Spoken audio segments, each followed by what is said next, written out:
तर आता उन्हाळा संपलेला आहे आणि पावसाळा सुरू झालेला आहे. उन्हाळ्यामध्ये माझ्या बाबांनी अतिशय गोड असे जांभळं आणि आंबे आणले होते. त्यांचाच आस्वाद मी आता घेऊन झालेला आहे आणि आता या बिया मी पेरणार आहे. तर या पेरण्यासाठी मी तुम्हाला काही टिप्स देणार आहे, ज्याच्याने तुमचे झाडं 100% जगतील.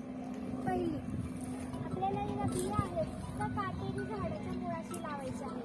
त्याच्याने काटेरी झाड आपल्या त्या बियांचं आईसारखं पोषण करेल. दुसरी